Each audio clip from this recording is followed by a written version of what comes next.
Well, I've got three switches here. This one was obviously no good. The button stuck in there. That's what was in there. This is one I just purchased last week. It lasted all of maybe 5 cranks, if that. Measure continuity through it, and it's infinite, pushed all the way in. Doesn't even pretend that it's got any continuity at all. This one I just bought today. A little different style. Bought it from Tractor Supply because that's the only place open. And it's supposed to be the one that works in there. And I didn't even install it. I pulled it out of the package, hooked the meter up to it, pushed the button, infinite. So it's going right back.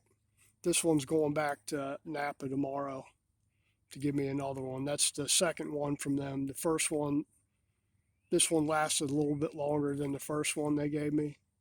I don't have excess of amperage draw through the system. Uh, Wiring's right. I'm getting no voltage drop across the ignition switch or the wiring. Just crappy switches. I told my son at this point I could just grab the scrap pile and get some copper and a spring and a plunger and make a damn switch that would probably last for 100 years compared to this crap that lasts, 5 cranks, 4 cranks, no cranks whatsoever. It's kind of disgusting. I know this one's probably made in China somewhere on there. Yep, it says China right on the end there. I guarantee you this one is too. Yep.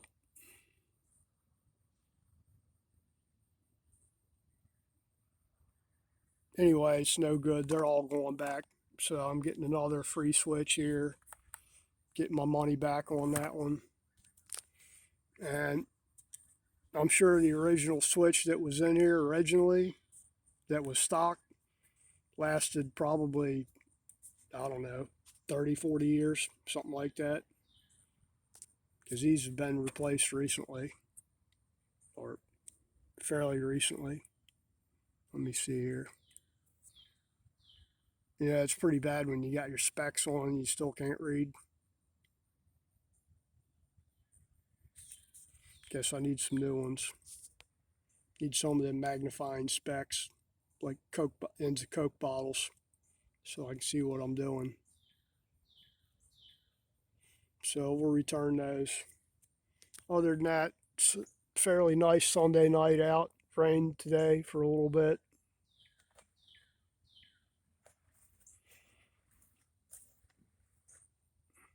Been raining a lot lately. Rear tires are filled. Went to check the pressure in it, and that one squirted antifreeze out of it. So I know they're filled, and it needs it for this front end loader.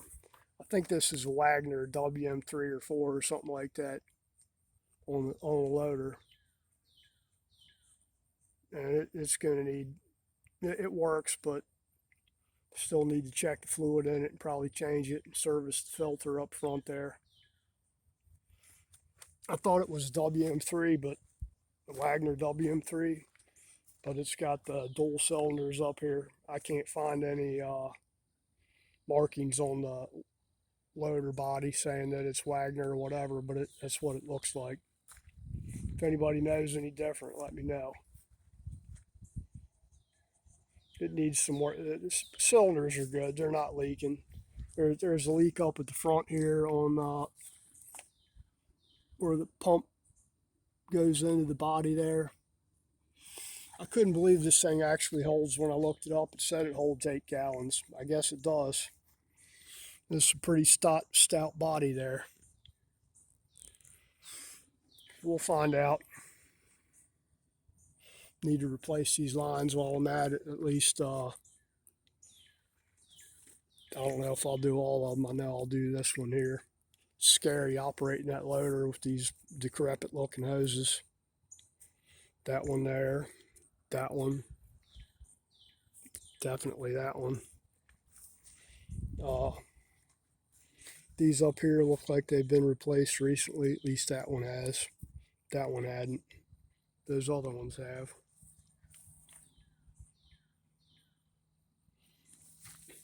That steel tube there.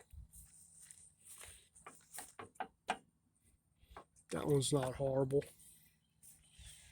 This thing had a lot of wear and tear on it as far as maintenance wise, and just little regular everyday stuff that you should check. I know my water pump's squeaking like crazy, and the bearings, I can move the bearings on it. So that thing needs to come off there, need another bearing, need a water pump. And I thought they were going to be all expensive, and I was just going to buy bearings and replace the bearings in the pump, bearings and seals. Wrong idea. It's cheaper to buy a damn pump than it is to go through the hassle of trying to repair it, replace the bearings. The bearings cost more than a whole new pump. Go figure.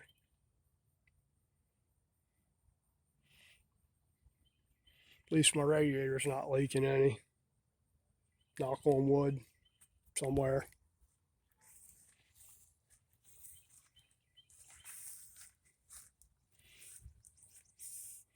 Had a sticker on here at one time, but I can't read that. I have to get my eyes out here tomorrow and see if you can find any markings on this thing.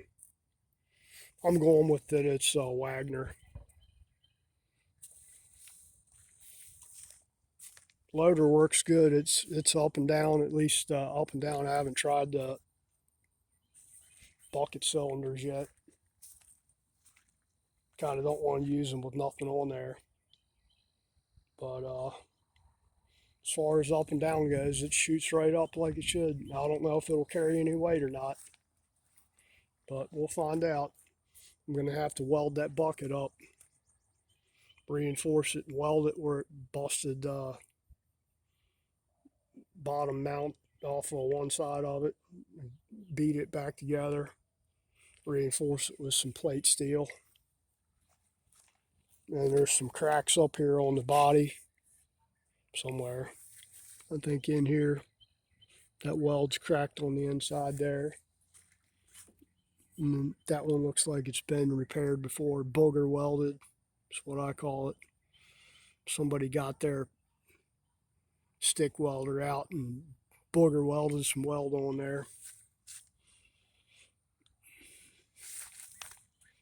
Yeah, that's the one that's broken right there. Ray Charles could see that. He's dead and blind. Now that's a nice weld right there on that one. Nice TIG weld there. Stacking dimes.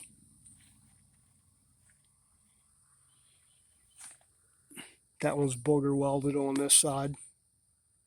Heavily. Have to grind all that stuff off till I get the base metal. Weld it back together.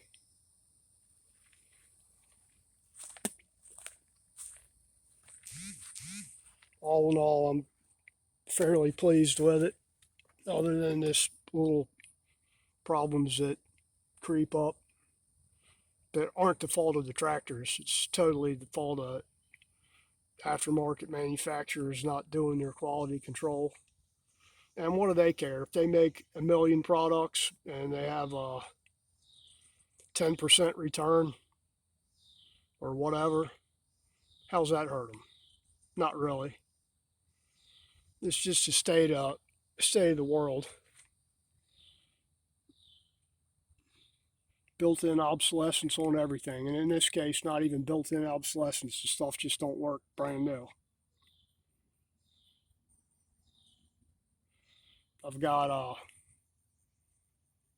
friend of mine that's got a fan, really pretty looking fan. Bought it at a yard sale for like $5, I think. It's big cast iron base, real ornate. Little leaves and flowers all over the base of it. Heavy thing. Used it in his shop. Brought it home and replaced the cord on it.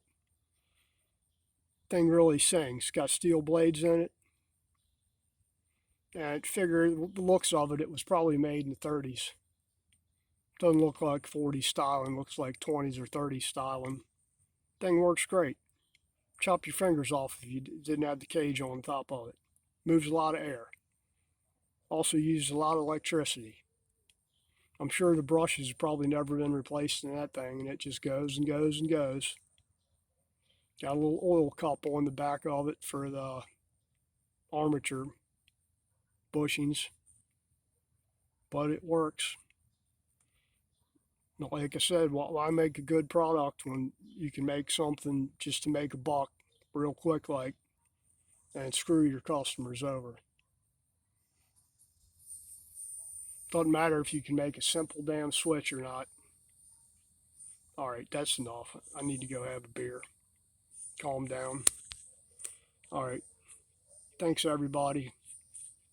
It's just a bitch session. Just got a little miffed at switches and other little stuff that doesn't work.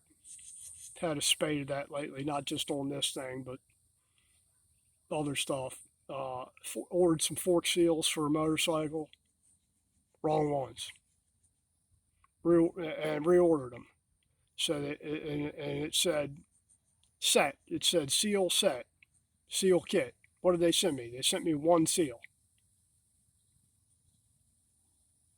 So I had to order another set of seals. The first ones I ordered were just totally wrong.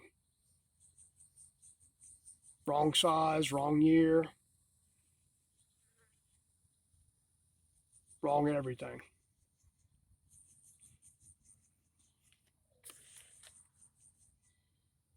I don't know about you guys, but I like to buy stuff one time, not 30 times in a row. Don't like to be the we do it right because we do it twice, guys.